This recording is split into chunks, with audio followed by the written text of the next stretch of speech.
Vamos al pasaje del día de hoy. Tengo el gusto de compartirles. Nuestro pasaje es Hechos capítulo 10, los versículos 17 hasta el 33. Hago lectura del pasaje en esta versión de lenguaje actual. Dice: mientras tanto, Pedro se quedó admirado, pensando en el significado de esta visión. En eso los hombres que Cornelio había enviado llegaron a casa de Simón y preguntaron: ¿es aquí donde vive un hombre llamado Pedro? Pedro seguía pensando en lo que había visto, pero el Espíritu del Señor le dijo: mira, unos hombres te buscan, baja y vete con ellos. No te preocupes porque yo los he enviado. Entonces Pedro bajó y les dijo a los hombres: yo soy Pedro, ¿para qué me buscan? Ellos respondieron: nos envía el capitán Cornelio, que es un hombre bueno y obedece a Dios. Todos los judíos lo respetan mucho. Un ángel del Señor se le apareció y le dijo: haz que Pedro venga a tu casa y escucha bien lo que va a decirte. Pedro les dijo: entren en la casa y pasen aquí la noche. Al amanecer, aquellos hombres se prepararon y salieron hacia la ciudad de Cesarea. Con ellos fueron algunos miembros de la iglesia del puerto de Jope. Un día después llegaron a Cesarea. Cornelio estaba esperándolos junto con sus familiares y un grupo de sus mejores amigos a quienes él había invitado. Cuando Pedro estuvo frente a la casa, Cornelio salió a recibirlo y con mucho respeto se arrodilló ante él. Pedro le dijo: levántate, Cornelio, que no soy ningún dios. Luego se pusieron a conversar y entraron juntos en la casa. Allí Pedro encontró a toda la gente que se había reunido para recibirlo y les dijo: ustedes saben que a nosotros los judíos la ley no nos permite visitar a personas de otra raza ni estar con ellas. Pero Dios me ha mostrado que yo no debo rechazar a nadie. Por eso he aceptado venir a esta casa. Díganme, ¿para qué me han hecho venir? Cornelio le respondió: hace 4 días, como a las 3 de la tarde, yo estaba aquí en mi casa orando. De pronto se me apareció un hombre con ropa muy brillante y me dijo: Cornelio, Dios ha escuchado tus oraciones y ha tomado en cuenta todo lo que has hecho para ayudar a los pobres. Envía a Jope unos mensajeros para que busquen a un hombre llamado Pedro, que está viviendo en casa de un curtidor de pieles llamado Simón. La casa está junto al mar. Enseguida envié a mis mensajeros y tú has aceptado muy amablemente mi invitación. Todos estamos aquí listos para oír lo que Dios te ha ordenado que nos digas y estamos seguros de que Él nos está viendo en este momento. Qué hermoso pasaje, qué hermosa historia, qué extraordinario relato de la manera como el Señor actúa, la manera como Él hace las cosas. Veníamos desde el día de ayer eh, estudiando este capítulo 10 del libro de los Hechos, en el que el Señor le da a Pedro esta visión del lienzo que desciende desde el cielo. Y él había subido a la azotea con hambre, dice, y mientras le preparaban de comer, ocurrió esta visión. Había animales allí y Dios le dijo: levántate, mata y come. Y él se resistió porque había ahí animales que según la ley no debería comer, él como judío. Pero el Señor le dijo: lo que yo he limpiado, no lo llames tú común. El Señor estaba dando una revelación muy especial. Hemos también conversado estos días que ya era el tiempo de que la iglesia se extendiera fuera de Jerusalén, de que la iglesia eh, fuera, como había dicho el Señor, a Judea, a Samaria, hasta lo último de la tierra. Y esta visión es algo crucial, algo determinante, algo histórico. En un hombre como Pedro, que haber tenido indudablemente un muy importante liderazgo en la iglesia, el Señor le revela a través de esta visión cosas muy particulares. Está actuando el Señor a la par en otro lugar en la vida de un hombre llamado Cornelio, en otra ciudad.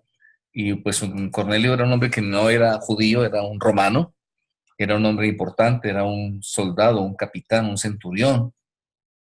Y había tenido también una visión, un ángel de Dios le había hablado. Qué hermoso ver cómo simultáneamente en la casa de Cornelio viene un ángel de Dios y le habla acerca de que envíe hombres para que traigan a Pedro, y simultáneamente a Pedro ya le está hablando con esta visión y diciéndole, vienen por ti, van a llegar unos hombres, vete con ellos. Wow, es algo realmente extraordinario, ¿no? Yo meditando desde el día de ayer en este pasaje, le decía, Señor, yo quiero tener esa clase de relación contigo, yo quiero poder escuchar tu voz así como la había Pedro aquí, tan clara, de esta manera como tan específica. Bueno, indudablemente que hoy somos privilegiados al tener la palabra escrita, y el Señor nos habla principalmente por medio de su palabra, y es algo extraordinario. Personalmente, todos los días me percato de venir a la palabra y escudriñar de que Dios me hable, y Él lo hace cada día, me habla cada día, como a cada uno de nosotros.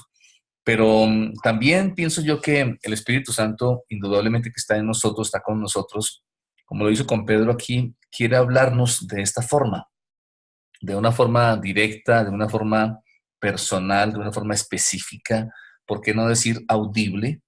Yo pienso y tengo la convicción de que el hecho de tener hoy la palabra escrita no excluye esta clase de experiencias. De hecho, los apóstoles, Pedro aquí ya tenía las escrituras del Antiguo Testamento, no tenían el Nuevo todavía escrito, pero tenían el Antiguo Testamento, tenían la ley, tenían los profetas, tenían los salmos, etcétera, y Dios les hablaba por la palabra, pero también lo hacía aquí por medio de ángeles, por medio de el mismo Espíritu Santo directamente. Y eso debemos nosotros anhelar y debemos nosotros pedir y buscar. Indudablemente que es muy importante que, pues, que desarrollemos un tipo de relación. Tiene que haber una vida de intimidad, una vida de rendición, una vida de comunión con Él.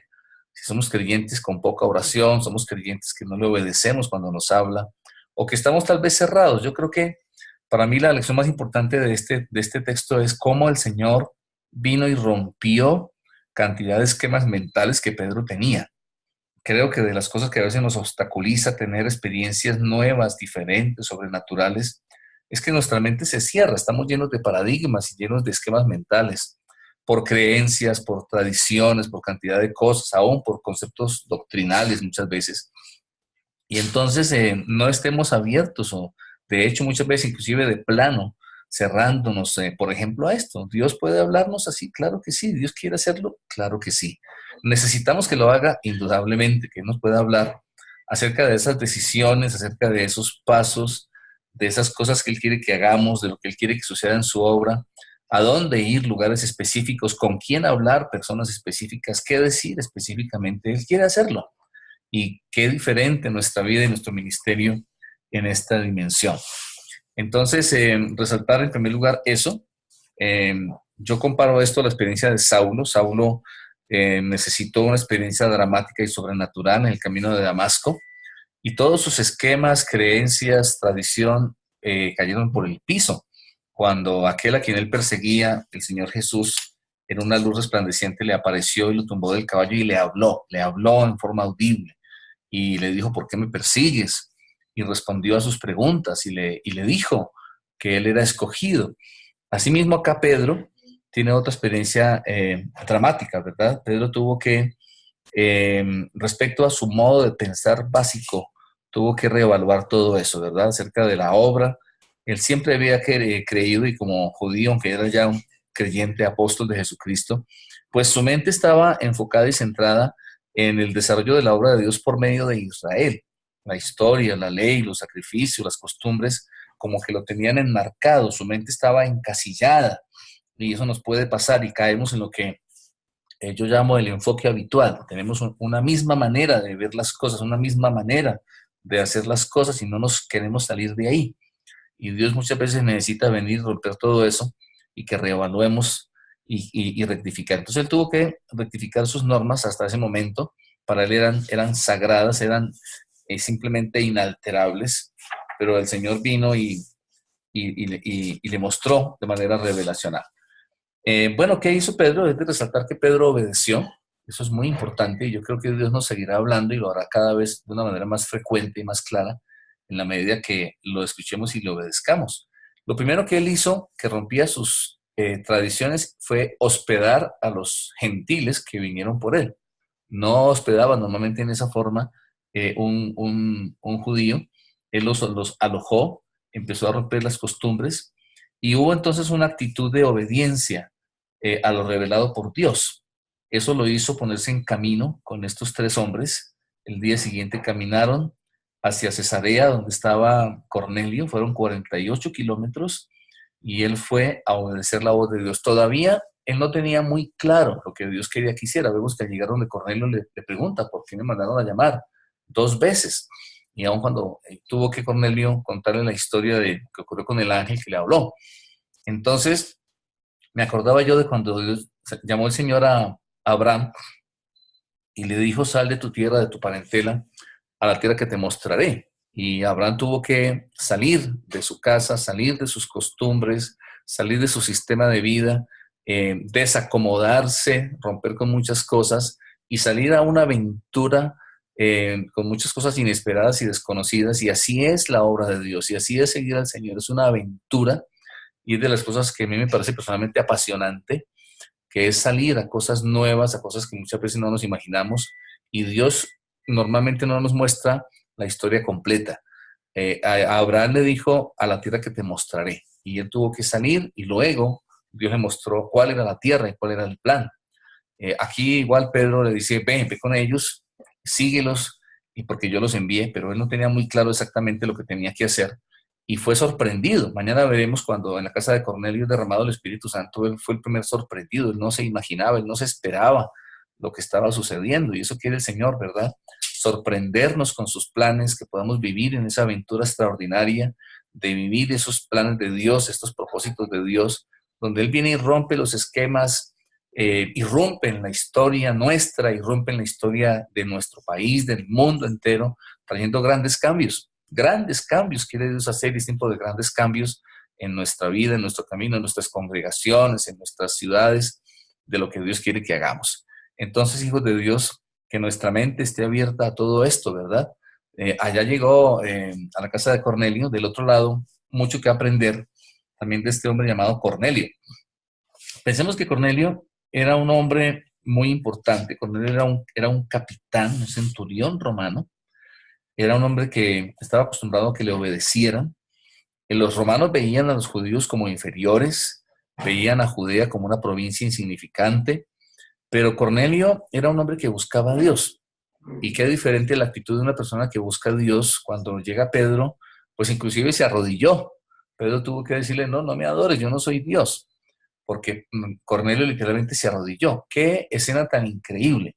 Delante de el pescador de Galilea, Pedro, un judío, insisto, menospreciado por los romanos, los judíos, Galilea, una región menospreciada en medio de la ya menospreciada tierra de Judea. Y este hombre importante, influyente, con gran poder llamado Cornelio, se arrodilla delante de Pedro. ¡Wow! Este hombre entendía que el conocimiento de Dios, que alguien elegido por Dios y alguien ungido por Dios, es alguien que merece un profundo respeto. Y eso es bien importante que lo entendamos, ¿verdad? La Biblia dice que los ancianos que gobiernan bien deben ser tenidos por dignos de doble honor. Hay personas que no entienden eso, hay personas que no entienden la honra y el respeto que se debe tener hacia un siervo de Dios. Cornelio honró a Pedro. Pedro le dice, no, no, no me tienes que adorar. Pero no es que estaba mal el respeto, la honra, eso es algo bíblico, así como se honra a los padres, así como se honra a aquella persona, gente puesta en eminencia, y la Biblia dice, al que honra, honra, al que respeto, respeto, y eso no lo podemos perder de vista. Para mí es una lección bien importante. Entonces Cornelio reconoció a este hombre llamado Pedro, a quien Dios había elegido, a una persona elegida por Dios, puesta por Dios, a quien Dios usa, es digna de gran respeto. Y eso fue lo que hizo Cornelio, ¿verdad? Cornelio comprendía que la palabra de Dios vendría puesta en la boca de Pedro, y eso lo revestía de una tremenda importancia a Pedro. Cornelio había reunido a su familia, había reunido a sus amigos. Yo veo aquí lo que estaba ocurriendo es para nosotros en Senfol es un grupo vida. ¿Cuánta falta hace que abramos más grupos vida? ¿Cuánto se necesita que en los hogares volvamos a abrir los hogares y, como hizo Cornelio, reunamos a las personas? Y seguramente muchas veces algunos se han sentido desanimados porque tal vez no ha habido la concurrencia esperada. La casa de Cornelio estaba llena de amigos, de vecinos, y además estaba llena de gente con una actitud preciosa. La gente estaba esperando recibir la palabra de Dios, estaban con hambre de Dios. Pues yo quiero que entendamos esta mañana y recordemos que el Espíritu Santo está actuando y hay mucha gente hoy por hoy que está con hambre de Dios. Tal vez hace más falta, yo pienso, el factor principal es que hace falta más creyentes, más obreros llenos del Espíritu Santo, guiados por Dios, a quienes Él les muestre a quiénes ir, qué hacer, qué hablarles, para que esto se haga en el Espíritu. El que llenó esa casa fue el Espíritu Santo, el que movió a Cornelio fue el Espíritu Santo, el que movió a Pedro fue el Espíritu Santo. Necesitamos hacer el ministerio, la obra de Dios en el poder del Espíritu Santo, para ver esta clase de experiencias sobrenaturales, para ver casas llenas, para ver vidas cambiadas, para ver hombres importantes e influyentes a los pies de Cristo como Cornelio. Necesitamos ser obreros en el poder del Espíritu Santo, donde venga esa presencia y sea evidente el mover del Espíritu Santo cumpliendo los planes de Dios. Qué hermosa experiencia. Cornelio conoció al Señor. También me impacta poderosamente que yo considero que este momento Cornelio se convirtió. Era un hombre romano buscando a Dios en el judaísmo, pero el Señor lo guió llevándole a Pedro a su propia casa. Y Dios había escuchado sus oraciones. Qué impactante. Dios oye la oración aún de gente inconversa. Cuando la gente ora de corazón y le busca, Dios escucha esa oración y hay respuesta a la oración. ¿Cuánto más sus hijos cuando oramos? ¿Cuánto más nosotros cuando nos disponemos a orar somos escuchados por Dios y debemos esperar y creer que Él escucha nuestra oración y que Él responde de manera sobrenatural? La aventura continúa mañana. Mañana seguimos en el estudio de este hermoso capítulo. Así que vamos a dejar hasta esta parte. Vamos a orar sobre este texto precioso que nos ha dado el Señor en